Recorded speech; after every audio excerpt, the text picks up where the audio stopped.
देखिए अभी हम जियोमेट्री में त्रिभुज एवं उसके प्रकार काफ़ी मैटर पढ़ चुके हैं। अब हम उसमें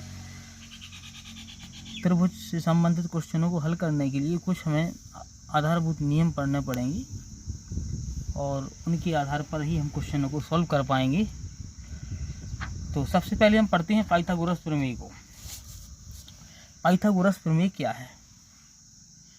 देखिए किसी समकोण त्रिभुज में कर्ण का वर्ग अन्य दो भुजाओं के वर्गों के योग के बराबर होता है।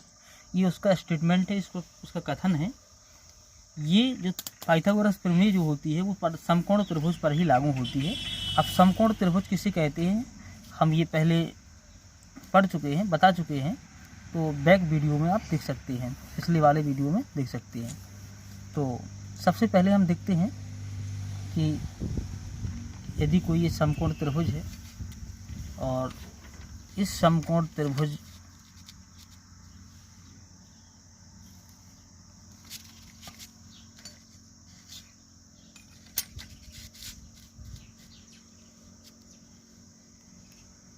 इसमें देखिए समकोण त्रिभुज बन चुका है जिसमें एक कोण 90 डिग्री का हो, उसको समकोण त्रिभुज कहते हैं हम।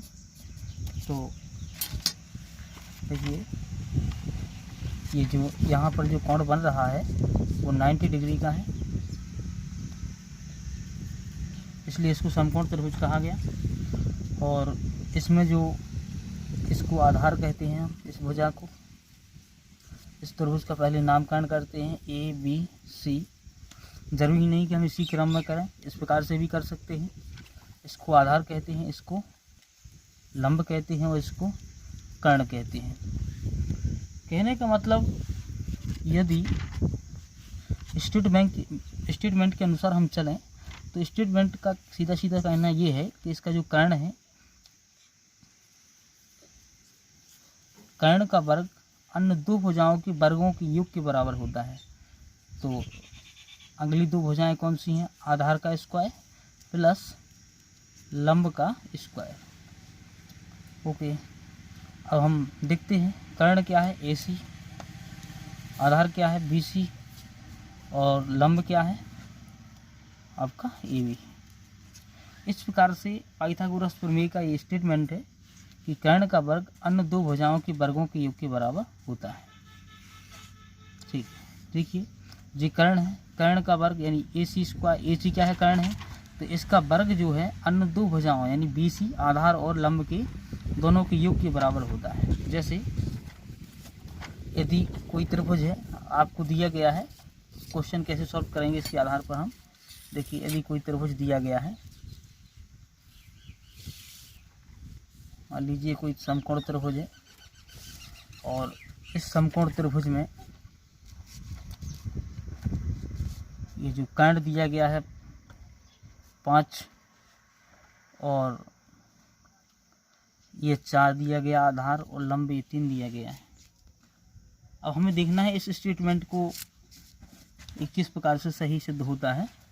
तो कर्ण का वर्ग यानी 5 का स्क्वायर, इसको हम इस प्रकार से अलग से देखते हैं, और आधार का वर्ग 4 का स्क्वायर, लंब का वर्ग यानी 3 का स्क्वायर। तो इसका गुणा वर्ग करेंगे तो 5 25, 4 चौको 16, 3 तिरका 9। इस प्रकार से 25, 16 और 9 कितने होते हैं? 25। देखिए जो कर्ण का वर्ग है इन दोनों भुजाओं के वर्गों की योग के बराबर 25 से आया, 25 से आया। तो इस प्रकार से और भी हम इसको, यदि इसमें कभी कभी ऐसे भी क्वेश्चन पूछे जाते हैं कि लंब दिया जाता है, आधार दिया जाता है, कर्ण नहीं दिया जाता है, तब भी हम इसमें मान रख करके उसको ज्ञात कर सकते हैं। और यदि आधार दिया जाएगा, लंब नहीं दिया जाएगा, कर्ण दिया जाएगा, तब भी इस फॉर्मूले में रख करके हम सॉल्व करेंगे। आगे हम अगला जो वीडियो बनाएंगे उसमें इस क्वेश्चनों को हम सम्मिलित करेंगे और उसमें पढ़ाएंगे। अब पढ़ते हैं थेल्स प्रमेय को। देखिए थेल्स प्रमेय, किसी त्रिभुज में एक भुजा के समांतर खींची गई रेखा दो भुजाओं की को बराबर अनुपात में बांटती है। देखिए यदि ये त्रिभुज है, इस प्रकार से कोई त्रिभुज है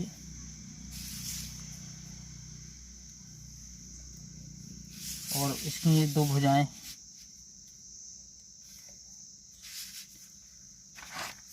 दो भुजाएं हैं, और यदि इसके समांतर, इस भुजा के समांतर इसका नामकरण करते हैं ए, बी और सी, इसके समांतर तीसरी भुजा खींची जाए, ये खींची गई, इसके समांतर है, बी सी के समांतर हम डी ई मान लेते हैं, इसका नाम दे दिया डी।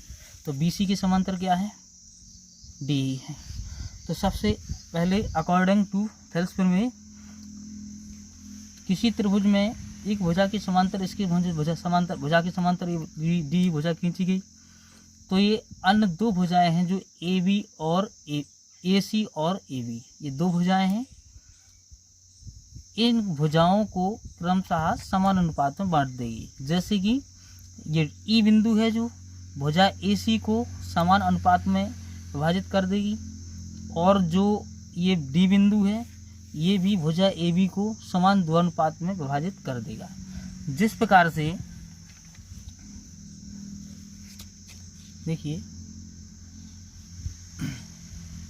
हम लिख सकते हैं A D upon D B is equal A upon E C, A D upon A B बराबर A upon A C is equal D upon B सी।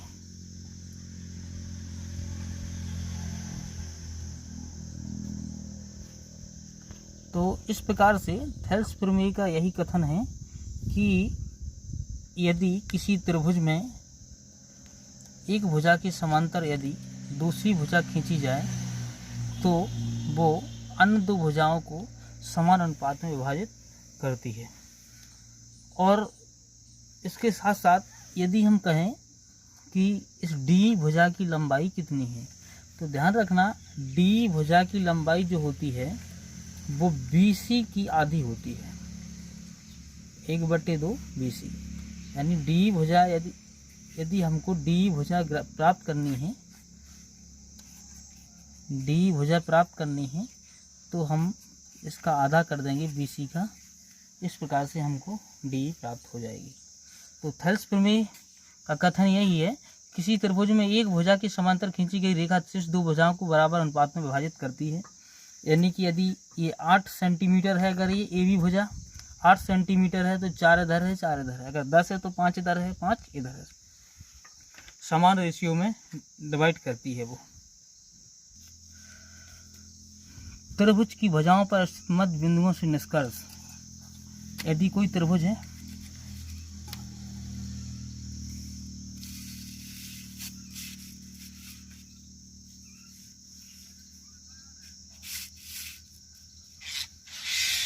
ये त्रिभुज रहा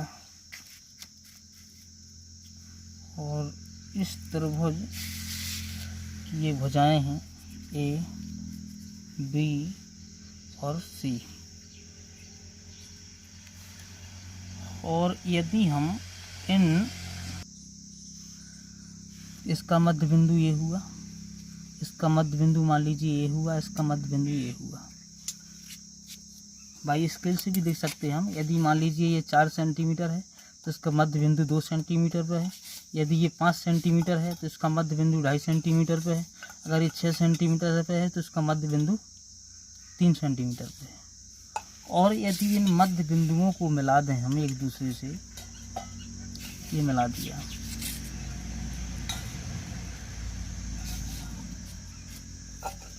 इनको मिला दें आपस में, तो ये जो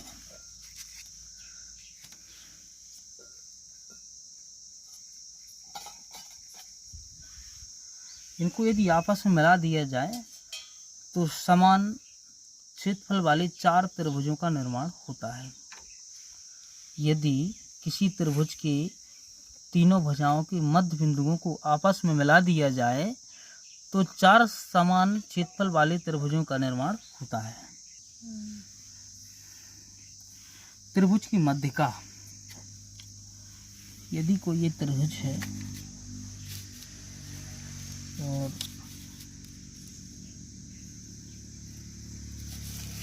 और इस त्रिभुज में 3 भुजाएं होती हैं, त्रिभुज में 3 भुजाएं होती हैं और 3 शीर्ष होते हैं और 3 कोण होते हैं, जैसा कि हम पहले पढ़ चुके हैं। तो ये त्रिभुज है, इसका नामकरण दे दिया ABC, त्रिभुज ABC हो गया। और अब हम देखते हैं कि त्रिभुज की ये शीर्ष हैं, इस शीर्ष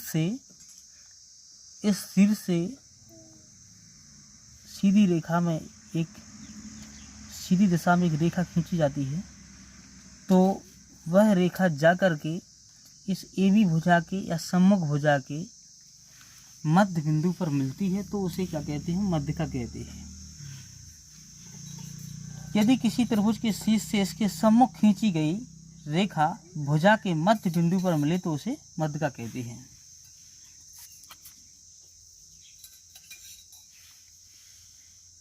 यदि किसी त्रिभुज के शीर्ष से, यानी ये शीर्ष हुआ, शीर्ष से एक रेखा खींची जाए तो वो सम्मुख भुजा के मध्य बिंदु पर मिले, यानी इसका ये मध्य बिंदु पर मिल चुकी है। मान लीजिए इधर 2 है, 2 सेंटीमीटर इधर है, तो ये मध्य बिंदु पर मिल चुकी है, और तो ये इसको क्या बोलेंगे? हम मध्यिका कहेंगे। इसको क्या कहेंगे? हम मध्यिका कहेंगे।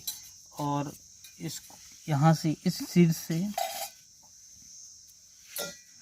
रेखा खींची जाए तो जाकर के भुजा AC के मध्य बिंदु पर मिले तो इसको भी मध्यिका कहेंगे। और यदि इस शीर्ष A से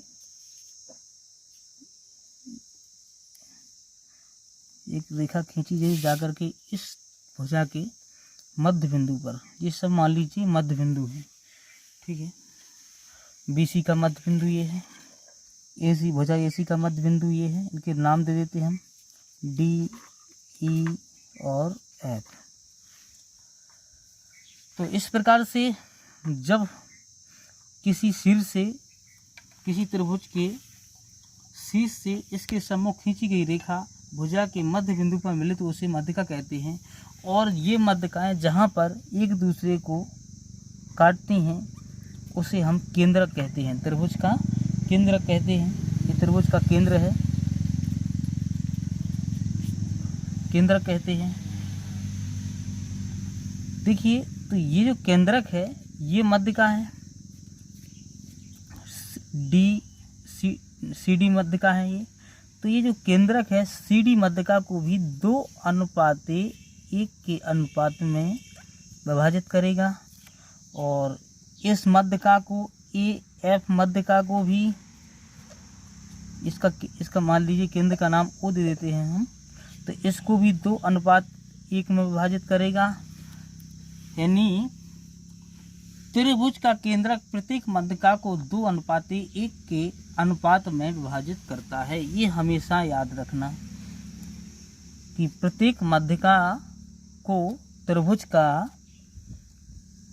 केंद्रक 2:1 के अनुपात में विभाजित करता है, प्रत्येक मध्यिका को।